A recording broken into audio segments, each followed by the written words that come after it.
एक सीकर ने पूछा है, नार्सिसिस्ट के बात करने के तरीके के बारे में बताएं और उसमें छुपे हुए पॉइजन से हम अपना बचाव कैसे करें। देखिए, नार्सिसिस्ट हमेशा रिलेशनशिप में अपर हैंड रखता है, क्योंकि नार्सिसिस्ट ये धारणा रखता है कि वो सबसे ज़्यादा प्रतिभा संपन्न है, सबसे ज़्यादा शक्तिशाली है, सबसे ज़्यादा सक्षम है और आत्म केंद्रित होता है। अब जो ऐसी निश्चित रूप से ये धारणाएं फेक हैं, लेकिन इन फेक धारणाओं के, चूंकि ये धारणाएं फेक हैं, इसलिए इनके टूटने का भी हमेशा डर रहता है। तो ये धारणाएं कहीं टूट ना जाएं, इसलिए दूसरे को नियंत्रित करना जरूरी है। इसलिए संबंध में दूसरे को हमेशा नार्सिसिस्ट नियंत्रित करने का काम करता है, उसकी लाइफ को कंट्रोल करने का काम करता है। अब ये कंट्रोल करने का तरीका क्या है? सही आपने प्रश्न पूछा। कंट्रोल करने का तरीका बातचीत है। तो वो कुछ ऐसी कम्युनिकेशन टेक्निक का प्रयोग करता है ताकि दूसरे को नियंत्रित किया जा सके, दूसरे को हतप्रभ कर दिया जाए, दूसरा पंगु हो जाए। ऐसी कम्युनिकेशन टेक्निक्स का इस्तेमाल करता है। उसमें से मैं कुछ 9 communication techniques, main communication techniques के बारे में आपको बताना चाहता हूँ।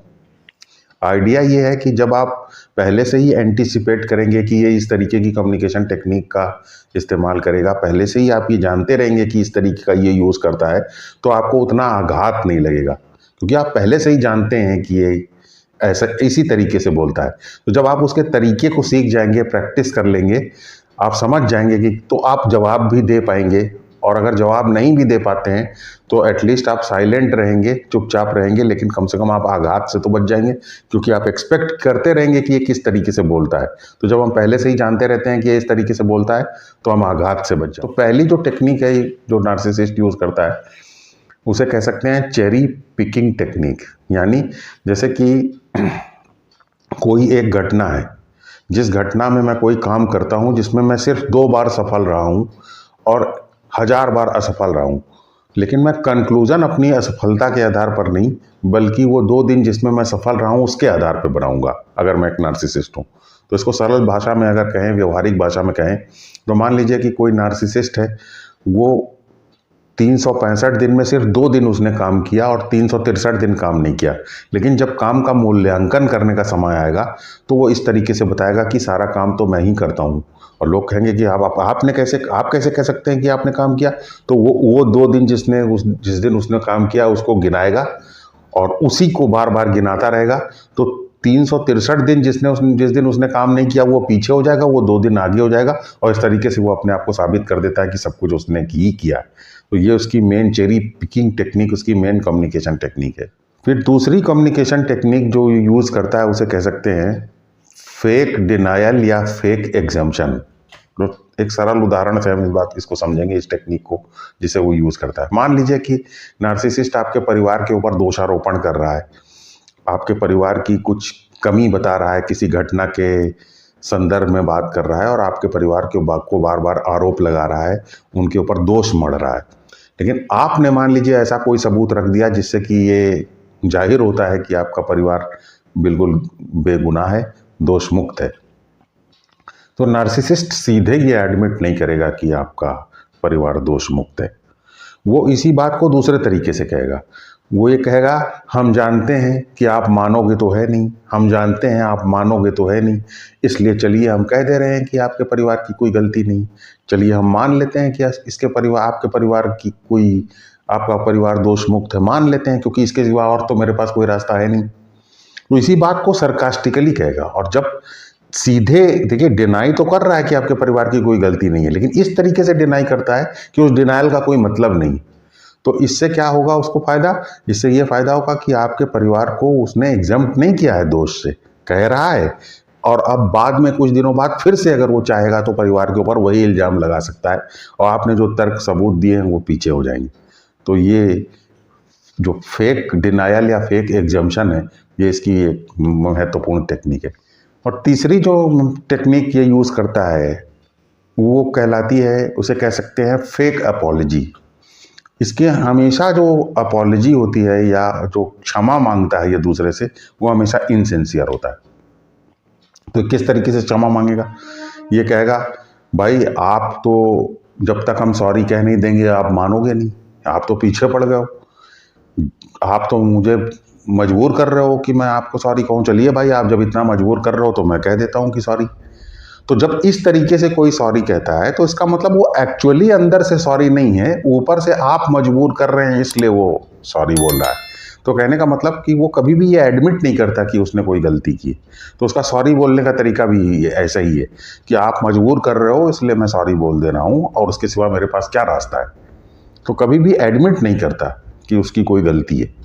नार्सिसिस्ट की जो अगली मेन टेक्निक है कम्युनिकेशन की, वो है रिस्पॉन्सिबिलिटी इवेजन। उसे हम कह सकते हैं रिस्पॉन्सिबिलिटी इवेजन, यानी जिम्मेदारियों से अपने आप को दूर रखना, जिम्मेदारियों को नेग्लेक्ट करना, अपने ऊपर ना लेना।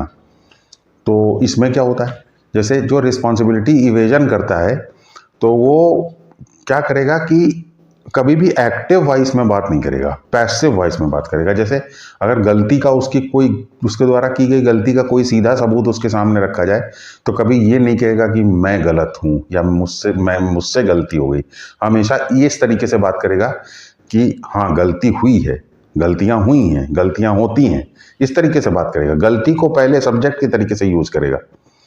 तो जब कोई कह रहा है कि गलतियाँ हुई हैं, गलतियाँ होती हैं, तो इसका मतलब प्रश्न अब ये उठता है कि गलतियां तो होती हैं, गलतियां हुई हैं, लेकिन वो गलती की किसने, तो उसके बारे में कोई बात नहीं करेगा। गलती को पहले ला के सब्जेक्ट की तरीके से पैसिव वॉइस में बात करेगा। गलतियां हुई हैं, गलतियां होती हैं, तो अपने ऊपर एक्यूजेशन नहीं लेगा क्योंकि डायरेक्टली गलती को वो एडमिट नहीं करता।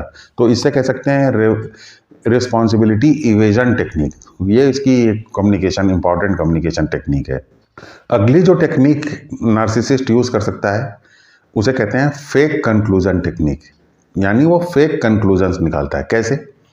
जैसे कि वो एक पहले चीज मान लेगा। जैसे मैथमेटिक्स में हम लोग जब क्वेश्चन लगाते हैं तो कोई चीज मान लेते हैं, ट्रिग्नोमेट्री में मान लेते हैं, उसी तरीके से ये पहले एक चीज मान लेगा। अब कैसे मानेगा? क्या कहेगा? मेरा परिवार संसार का सबसे अच्छा परिवार है, ये बात इन्होंने मान ली। अब जिस चीज को माना है उसी चीज को अब फैक्ट मान लेगा।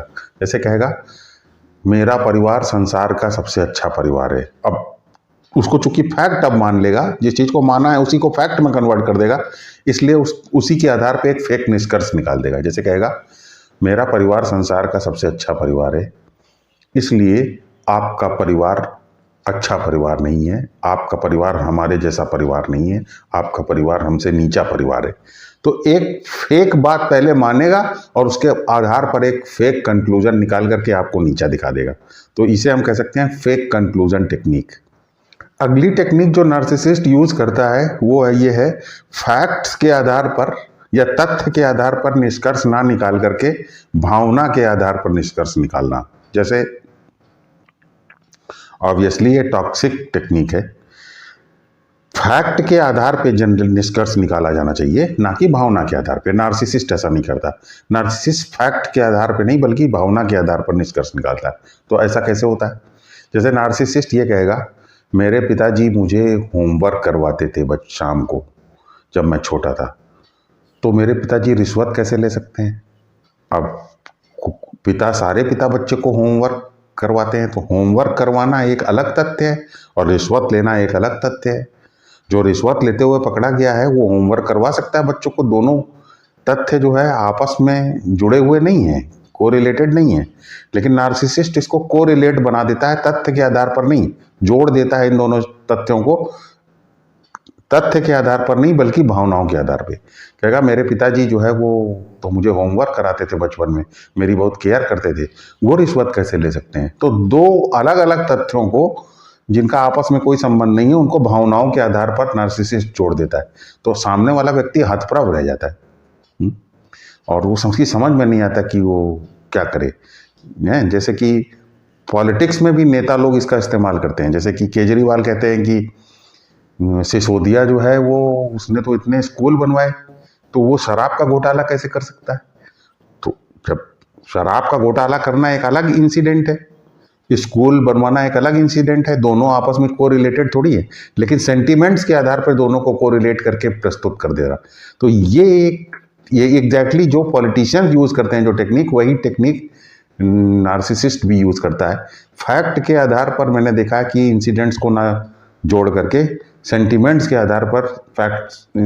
तथ्यों को जोड़ करके प्रस्तुत कर देना, जिन तथ्यों में कोई संबंध नहीं है। तथ्यों में कोई संबंध नहीं है, लेकिन फिर भी सेंटीमेंट के आधार पर उनको जोड़ करके प्रस्तुत कर देना, स्टोरी बना देना। ये नार्सिसिस्ट का मेन बहुत ही पॉइजनस टेक्निक है।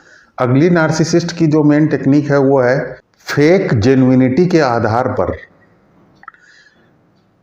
अपने कुकर्म को या अपने पाप को जस्टिफाई करने का काम करना। जैसे मान लीजिए कि पुलिस ने उसको पकड़ लिया नार्सिसिस्ट को और जेल भेज दिया। अब जब वो जेल से छूट करके बाहर आया तो लोग पूछेंगे कि तुम 420 के केस में अंदर हुए हो, पुलिस ने तुमको अंदर किया, तो तुमने ये 420 क्यों की? तो अब नार्सिसिस्ट के पास कोई रास्ता नहीं है बचने का, क्योंकि जेल गया है, सबके सामने जेल गया है, सबके सामने पुलिस ने पकड़ा है। ये मैं सिर्फ एग्जाम्पल दे रहा हूँ। तो अब वो इसको कैसे जस्टिफाई करेगा?